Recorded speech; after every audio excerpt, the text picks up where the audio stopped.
നിങ്ങൾക്ക് പഠിക്കാൻ കഴിവില്ലെന്ന് പറഞ്ഞിട്ട് ആരെങ്കിലും നിങ്ങളെ കളിയാക്കിയിട്ടുണ്ടോ?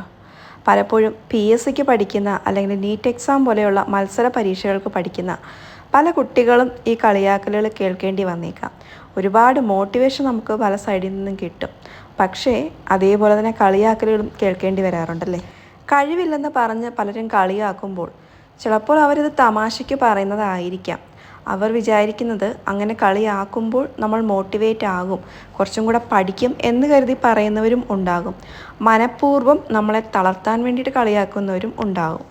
അങ്ങനെ ഒരാൾ നിങ്ങളെ കളിയാക്കുമ്പോൾ ആദ്യം ചെയ്യേണ്ടത് അത് ഏത് തരം കളിയാക്കലാണെന്ന് തിരിച്ചറിയുക എന്നുള്ളതാണ്.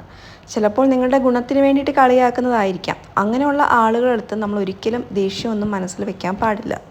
ചില ആളുകൾ മനഃപൂർവ്വം നമ്മളെ ഡീമോട്ടിവേറ്റ് ചെയ്യാൻ വേണ്ടിയിട്ട് കളിയാക്കുന്നുണ്ടാവും. അപ്പോൾ അങ്ങനെയുള്ള ആളുകളിൽ നിന്ന് നമ്മൾ അകലം പാലിക്കുക. നമുക്ക് ചെയ്യാൻ പറ്റുന്ന കാര്യം ഇങ്ങനെ കളിയാക്കുന്നവരുടെ മുമ്പിൽ വിജയിച്ച് കാണിക്കുക. അതായത് 1ാം റാങ്ക് തന്നെ നേടിക്കാണിക്കുക എന്നുള്ളത് മാത്രമാണ് നമുക്ക് ചെയ്യാൻ പറ്റുന്ന പ്രതികാരം. അതൊരു മധുര പ്രതികാരമാണ്. ആർക്കും ദോഷമില്ലാത്ത, എല്ലാവർക്കും സന്തോഷം നൽകുന്ന ഒരു മധുര പ്രതികാരമായിരിക്കും. PSC പോലെയുള്ള പരീക്ഷകൾക്ക് പഠിക്കുമ്പോൾ നിങ്ങളുടെ മുൻപിൽ ഒരുപാട് പ്രശ്നങ്ങളുണ്ടാവും അല്ലേ? സാമ്പത്തിക പ്രശ്നങ്ങളുണ്ടാവും, ഫാമിലി പ്രശ്നങ്ങളുണ്ടാവും. അതേപോലൊരു കാര്യമാണ് ഇങ്ങനത്തെ കളിയാക്കലുകളും ഇൻസൾട്ടും ഒക്കെ. അപ്പോൾ അതിനെയൊക്കെ ഓവർകം ചെയ്ത് ടോപ്പ് റാങ്കിൽ എത്തുമ്പോഴാണ് യഥാർത്ഥ വിജയം എന്ന് പറയുന്നത്. സിവിൽ സർവീസ് പരീക്ഷയുടെ ഇൻ്റർവ്യൂ ഒക്കെ നമ്മൾ കണ്ടിട്ടില്ലേ? അതിൽ നമ്മളെ മാനസികമായിട്ട് ടെസ്റ്റ് ചെയ്യാൻ ഒരുപാട് ക്വസ്റ്റ്യൻസ് ചോദിക്കും. അതെന്തുകൊണ്ടാണ്? ഒരാളൊരു ലൈഫിൽ വിജയിക്കണം എന്ന് പറയുമ്പോൾ മാനസികമായിട്ടും ശാരീരികമായിട്ടും എല്ലാം വിജയിക്കണം. ഏത് പ്രതിസന്ധികളെയും തരണം ചെയ്യാനുള്ള കഴിവ് നമുക്കുണ്ടായിരിക്കണം. നിങ്ങളിപ്പോൾ ഒരു വീട്ടമ്മയാവാം, അല്ലെങ്കിൽ നിങ്ങളൊരു പാർട്ട് ടൈം ജോലിക്ക് പോകുന്ന ഒരാളാവാം, വീട്ടിലെ കാര്യങ്ങൾ നോക്കുന്ന ആളാവാം. നിങ്ങൾക്ക് സമയമില്ല എന്നുള്ളതായിരിക്കും പ്രധാന പ്രശ്നം അല്ലേ? അപ്പോൾ ഇങ്ങനത്തെ കളിയാക്കലൂടെ കേൾക്കുമ്പോൾ നിങ്ങൾ തളർന്നു പോയേക്കാം. അതേസമയം തളരാത്ത ഒരാളാണെങ്കിൽ എത്ര ജോലി ഉണ്ടെങ്കിലും എത്ര തിരക്കുണ്ടെങ്കിലും അതിനിടയിലുള്ള സമയങ്ങളെ ഫിൽട്ടർ ചെയ്തെടുക്കും, അരിച്ചെടുക്കും. ആ സമയങ്ങൾ ഉപയോഗിക്കും. ചിലപ്പോൾ ഒരു അരമണിക്കൂറേ കിട്ടത്തുള്ളൂ, ആ അരമണിക്കൂർ ഉപയോഗിക്കും. വൈകുന്നേരം അടുത്ത അരമണിക്കൂർ കിട്ടും, ആ അരമണിക്കൂർ ഉപയോഗിക്കും. രാത്രി കിടക്കുന്നതിന് മുമ്പ് 1 മണിക്കൂർ കിട്ടും, ആ 1 മണിക്കൂർ ഉപയോഗിക്കും. അങ്ങനെ അവർ ഫിൽട്ടർ ചെയ്തെടുക്കും. സമയങ്ങൾ ഫിൽട്ടർ ചെയ്ത് പരമാവധി പഠിച്ചു കയറും.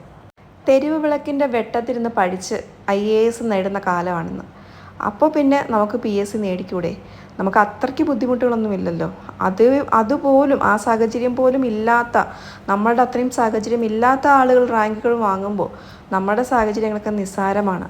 നിങ്ങൾ വിചാരിച്ചാൽ നിങ്ങൾക്ക് പഠിക്കാനുള്ള സമയം കിട്ടും, നിങ്ങൾക്ക് പഠിക്കാനുള്ള മോട്ടിവേഷൻ കിട്ടും. എപ്പോഴും ഒരാളെ മോട്ടിവേഷന് വേണ്ടിയിട്ട് ഡിപ്പെൻഡ് ചെയ്യാതെ സ്വയം മോട്ടിവേറ്റ് ആകുക. എപ്പോഴും ഞാൻ നന്നായിട്ട് പഠിക്കും, നല്ല ജോലി വാങ്ങും, ഉന്നത റാങ്കോടുകൂടി തന്നെ ജോലി വാങ്ങും എന്നുള്ളൊരു മനക്കരുത്ത് നമ്മൾ ഡെയിലി പറഞ്ഞ് മനസ്സിനെ പഠിപ്പിക്കണം.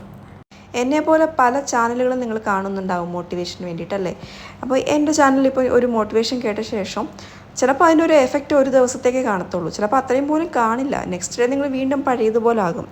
അപ്പോൾ അത് ഓവർകം ചെയ്യാൻ വേണ്ടിയിട്ട് നമുക്ക് ചെയ്യാൻ പറ്റുന്നത് നമ്മൾ സ്വയം മോട്ടിവേറ്റ് ആകുക. എപ്പോഴും നമ്മൾ പവർഫുള്ളാണ്, നമ്മളെയും കൊണ്ട് പറ്റും, ഇത്രയും പ്രതിസന്ധികളുണ്ടെങ്കിലും അതൊക്കെ എനിക്ക് തരണം ചെയ്യാൻ കഴിയും എന്നൊക്കെ ഇങ്ങനെ മനസ്സിനോട് പറഞ്ഞുകൊണ്ടേ ഇരിക്കുക.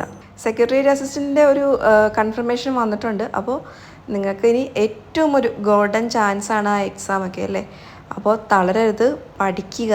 നിങ്ങളാണ് ടോപ്പ് റാങ്കിൽ വരാൻ പോകുന്നത്.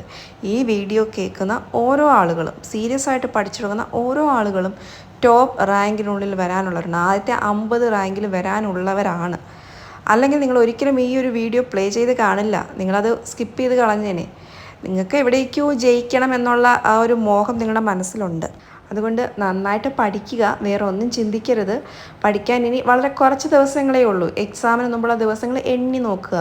ഒരിക്കലും മാസങ്ങൾ എണ്ണരുത്, ദിവസങ്ങൾ എണ്ണുക. അത്രയും ദിവസമേ ഉള്ളൂ, അതിൽ നിന്ന് ഇത്രയും ദിവസം പോയി കഴിഞ്ഞു എന്നുള്ള ഒരു ചെറിയ ടെൻഷൻ വരുമ്പോൾ തന്നെ നമ്മൾ നന്നായിട്ട് പഠിക്കുന്നതാണ്. ഇതുപോലെയുള്ള സ്റ്റഡി മോട്ടിവേഷൻ ഡീറ്റെയിൽസ് അല്ലെങ്കിൽ ടിപ്സൊക്കെ ഉൾപ്പെടുത്തി ഞാനൊരു ബുക്ക് എഴുതിയിട്ടുണ്ട്. ആ ബുക്കിൻ്റെ ഡീറ്റെയിൽസ് ഫസ്റ്റ് കമൻറ്റിൽ കൊടുത്തിട്ടുണ്ട്. നിങ്ങൾ വാട്സപ്പിൽ പേഴ്സണൽ മെസ്സേജ് പരമാവധി ഒഴിവാക്കുക.